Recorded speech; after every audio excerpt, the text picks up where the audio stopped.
En ce moment, j'ai vraiment des gros problèmes pour faire pousser les radis de mon mélange de micro-pousses. Du coup, ces derniers temps, j'ai pas fait beaucoup de vidéos parce que j'ai trop de travail, j'ai trop de problèmes et du coup, c'est pas la priorité. Mais je me suis dit qu'aujourd'hui, il fallait quand même que je vous fasse un petit briefing. Alors du coup, ça, c'est un paquet du mélange de micro-pousses que je produis et que je vais livrer demain à un restaurant. Et en fait, ce que je fais d'habitude, c'est que j'ajoute, j'ai trois variétés, c'est un mélange. Il y a des tournesols, comme ça. Il y a des radis, comme ça, hop, qui font des jolis petits fils. Et puis, il y a une troisième espèce, c'est, pardon, c'était pas des radis à l'instant, c'était du petit pois, je me suis trompé. Petit pois avec ses fils qui essayent de s'accrocher à leur tuteur déjà. Et ensuite, le radis petite pousse aux feuilles en forme de cœur, de couleur violette. Et ce radis, il donne un bon goût acidulé au mélange, mais il donne aussi une couleur. Et je sais que mes chefs valorisent beaucoup cette couleur dans le mélange. Or, je n'en ai pas aujourd'hui parce que en ce moment, le radis ne fonctionne pas. Enfin, il pousse, mais je sais pas pourquoi. Il pousse il pousse à peu près normalement, mais je le récolte et 2-3 jours plus tard, il commence à pourrir beaucoup plus rapidement que d'habitude et du coup, tout le mélange devient périmé beaucoup trop rapidement. Donc aujourd'hui, j'ai fait une version verte de mon mélange qui du coup est beaucoup moins attrayante, mais au moins qui va tenir pendant plus d'une semaine. Et c'est la durée de vie pour les pousses que je garantis pour mes clients. C'est pas facile pour moi de proposer un produit un petit peu moins bien à mes clients. C'est pas facile de traverser des périodes comme ça où les choses fonctionnent un petit peu moins bien, mais j'ai l'habitude, j'ai commencé maintenant il y a plusieurs années à produire, et ce cycle finalement il est perpétuel. Ça ne vient pas de commencer, c'est pas seulement, c'est pas la première fois que ça arrive depuis le début. Dès le début, il y avait des soucis, il y a des choses qui ne fonctionnaient pas. Il a fallu que je trouve des solutions, il a fallu que j'aille plus loin, que j'adapte le processus, que je trouve des réponses aux questions pour pouvoir résoudre ces problèmes. Au début, les pousses, elles se conservaient beaucoup moins bien, elles avaient plus de petites taches de pourriture, enfin pas de pourriture, mais il y a certaines pousses encore aujourd'hui, vous voyez, regardez, qui sont tachées comme celle-là, hop, ça fait pas le point, hop, est-ce que ça fait le point? Hop, ouais, à peu près. Vous voyez, une petite tache comme ça, qui est une tache assez naturelle, finalement, c'est pas grave, mais c'est pas très très joli, et il y en avait beaucoup. Et les choses ont évolué de fil en aiguille, au fil du temps.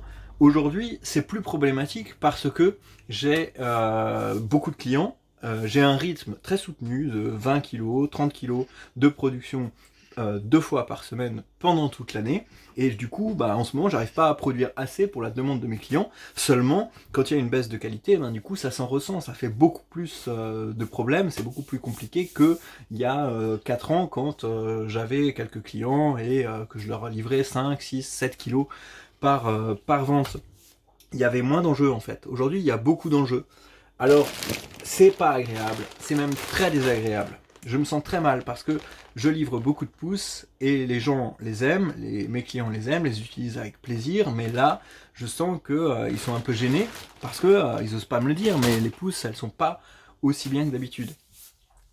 Mais je sais que c'est pas une raison pour arrêter. Je sais que c'est déprimant. Je me sens très lié aux produits que je propose, et du coup quand mes produits sont de moins bonne qualité, j'ai l'impression que moi je suis de moins bonne qualité.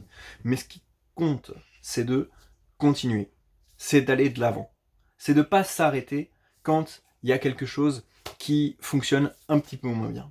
Tout ça, ça fait partie de l'apprentissage. Et moi je le sais maintenant, après ces années, moi j'ai appris à le comprendre.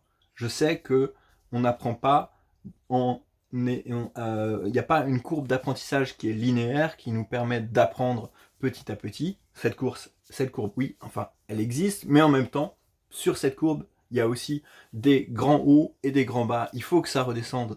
Il y a des chocs qui sont nécessaires pour qu'on puisse apprendre. Et plus on va grandir, plus on va avoir d'impact, et plus les erreurs, plus les problèmes vont avoir d'impact aussi, et plus ce sera difficile de les supporter. Moi, aujourd'hui, j'ai eu 40 ans la semaine dernière, et je dois dire que j'ai vraiment envie d'aller plus loin dans ma courbe d'apprentissage, j'ai vraiment envie d'apprendre plus, et j'ai envie de prendre plus de risques, et des risques différents.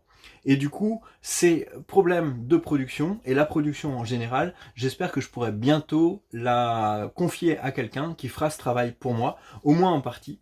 C'est important pour moi de garder un pied dans la production, dans le travail réel, dans le travail dur, dans le travail physique, mais j'aimerais bien trouver quelqu'un qui travaillerait pour moi à mi-temps, qui s'occuperait de la production, ou peut-être à plein temps en fait, hein, qui s'occuperait de la production, des livraisons en partie, qui ferait de l'entretien, pour me laisser plus de temps pour faire deux choses principalement. Déjà, la production de contenu, parce que c'est un projet qui m'intéresse vraiment, j'ai envie de faire un building public, j'ai envie de partager avec vous ce que je fais ici, comment j'évolue, quel est mon projet, mon grand projet agricole. J'ai envie de me confier, j'ai envie d'apprendre à m'exprimer, tout ça, mais aussi j'ai envie de développer mon entreprise d'une manière un petit peu plus tentaculaire, un peu à la manière d'une start-up.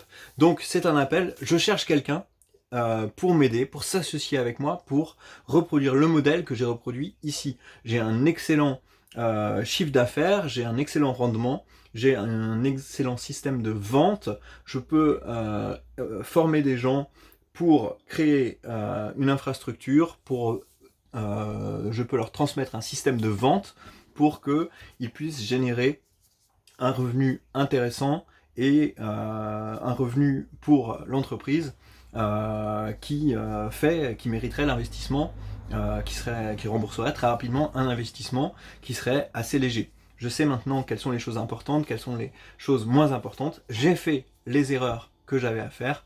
Aujourd'hui, j'aimerais bien multiplier ce modèle, le faire se reproduire dans d'autres villes de France. Je suis à Strasbourg, j'aimerais le faire à Paris, j'aimerais le faire à Lyon, j'aimerais le faire à Toulouse, j'aimerais le faire à Bruxelles, j'aimerais le faire à New York, j'aimerais le faire partout dans le monde. Ça fait partie des défis que je me lance. Je sais que les choses ne sont pas encore complètement stables. Mon mélange de micro-pousses, il y a encore des périodes où j'ai des problèmes avec du radis et je ne sais pas comment faire pour que le radis survive. Mais il faut aller de l'avant, il faut voir un petit peu ces défis comme des avancées. Et voilà, donc je suis à la recherche d'une personne pour s'associer avec moi et pour prendre des risques et pour faire des erreurs et pour apprendre de ces erreurs. Donc voilà, ça c'est mon projet pour la quarantaine. J'espère que je vais réussir à développer ce projet. J'espère que je vais réussir à produire et à faire produire des tonnes et des tonnes de pousses et à développer des projets parallèles, des ateliers de production de légumes, des ateliers de production de fleurs, des ateliers d'élevage pour produire des poulets, pour produire des œufs, pour produire des animaux. Voilà, j'ai tous ces projets que j'essaye de développer et j'espère que j'y arriverai. Et je suis heureux que vous soyez là avec moi. Alors, merci de me suivre. Désolé, ces derniers temps, il y a moins de vidéos. Il y en aura plus dans le futur. Bye.